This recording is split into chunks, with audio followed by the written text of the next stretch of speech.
অনেক সময় দেখবেন ছোট্ট ছোট্ট কথায় মেজাজ গরম হয়ে বড় ঝগড়া লেগে যায়। মাথা ঠান্ডা হওয়ার পরে সবাই ভাবে কিরে এই ছোট্ট কথা এত বড় ঝগড়া হলো কেন। একটা হাদিস মাথায় রাখবেন, স্বামী স্ত্রী যখন কথা বলে এখানে তৃতীয় আরেকজন থাকে। নবী রহমতুল্লিল আলামিন আমাদেরকে সাবধান করতেছেন, স্বামী স্ত্রী বিবাহিত যারা আছেন একটু মনোযোগ দিয়ে শুনবেন। স্বামী স্ত্রী যেখানে থাকে তৃতীয় একজন থাকে শয়তান। ওই শয়তানের কাজ কি? স্বামী যখন কিছু বলে স্ত্রীর মাথায় ফু মারে, এই ছোট্ট কথা যেন বড় মনে হয়, হ্যাঁ আমাকে এত বড় কথা বলছে, আমাকে ইগোতে লাগছে, এমন ভাবনা সৃষ্টি করে। স্ত্রী যখন কিছু করে স্বামীকে মাথায় বসে দেয়, সে যেন আমাকে অপমান করেছে, অসম্মান করেছে। ছোট্ট কথায় বড় ঝগড়া হয়, শয়তান মিস্টার আনন্দ নেই। ঝগড়া করতে হতে দুইজন আলাদা বিছানায় ঘুমাই, মিস্টার শয়তান আনন্দ নেই। এবার দুইজনে বিছানায় ভেবে ভাবনায় পড়ে গেল, এই ছোট্ট কথায় রাগটা না দেখালেও পারতাম, ছোট্ট কথায় ঝগড়াটা না করলেও পারতাম, কিন্তু লজ্জার কারণে কেউ কাউকে সরিও বলে না, শয়তান খুশি হতে থাকে। সেই জন্য মাথায় রাখবেন, স্বামী স্ত্রী যখন এক জায়গায় হবেন, দুই একটা কথা 19-20 হচ্ছে, এটা বউয়ের পক্ষ থেকে হোক, স্ত্রীর পক্ষ থেকে হোক, স্বামীর পক্ষ থেকে হোক, আপনারা দুজন তো দুই শরীরের এক কাপড়। স্বামী স্ত্রী দুই শরীরের, আল্লাহ কোরআনে লেবাস বলেছেন, লেবাস লেবাস। স্বামী স্ত্রী কয়জন? জোরে বলেন কয়জন? পোশাক কয়টা? স্বামীর পোশাক স্ত্রী, স্ত্রীর পোশাক স্বামী। আল্লাহ এটার মানে কি? রব বলে যে পোশাকের কাজ কি? গোপন করা, আড়াল করা। স্বামীর কাজ বউয়ের দোষ গোপন রাখা সবার কাছে, স্ত্রীর কাজ স্বামীর দোষ গোপন রাখা সবার কাছে।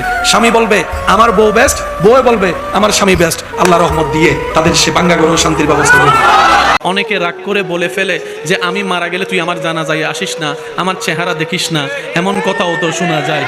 এই মানুষটা সবার জানাজায় যেতে পারে, নিজের মায়ের পেটে রক্তের ভাইয়ের জানাজায় যেতে পারছে না আজকে, ওই রাগের কারণে, ওই ক্ষোভের কারণে। আমি শ্রদ্ধার সাথে বলি, এই এলাকা সম্পর্কে আমার কোনো জানা নাই, জ্ঞান নাই, ধারণা নাই, তবে আমার মন চাচ্ছে বলতে, তাই বললাম। আমরা দুনিয়াতে বেশি দিন তো আর বাঁচবো না, বাঁচবো আর কয়দিন, অর্ধেক হায়াত তো চলে গিয়েছে।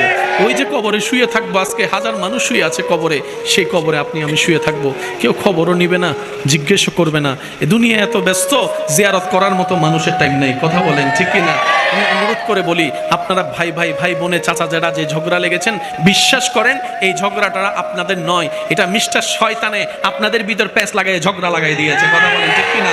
অনেক এলাকার মানুষকে দেখবেন দুই ভাইয়ের দ্বন্দ্ব হলে মাঝখানে গিয়ে একটু কান পরা দেয়, একটু তোলা দেয়, এমন এমন কিছু কথা বলে যেন দুই ভাই ঝগড়া লেগে যায়। বাস্তবতা দেখা যায় ওই দুই ভাইয়ে 10 বছর মামলা টানাটানি করেছে, তৃতীয় নম্বর ব্যক্তিটা দোনোজন থেকে টাকা খেয়ে লাখ টাকা থেকে কোটিপতি হয়ে গিয়েছে, এমনও পর্যন্ত মানুষ আছে। তো মানুষ তো আমরা, রাগ তো থাকবেই, অভিমান তো থাকবেই, মান অভিমান তো থাকবেই, ভালো লাগা খারাপ লাগা তো সবারই থাকবে, সবই তো মানুষ, ঠিক না? তো সেজন্য দিনও আছে, রাতও আছে, গ্রীষ্মকালও আছে, শীতকালও তো আছে, কালের পরিবর্তন সবকিছুই তো হবে। আমি শ্রদ্ধার সাথে বলি, যা হওয়ার হয়ে গেছে, বাদ দেন না, একটু বাদ দেন না। আল্লাহর দিকে তাকিয়ে বড় হয়ে ছোটকে একটু মাফ করে বুকের মধ্যে টেনে নেন। আল্লাহর দিকে তাকিয়ে ছোট হয়ে বড়কে সম্মান করে একটু জড়াই ধরেন না। আপনারা একবার চেষ্টা করেন, আপনারা এইদিকে মিলে যাবেন, রব্বুল আলামিন খুশি হয়ে হয়তো আপনাদের জীবনের গুনাহও মাফ করে দিতে পারে।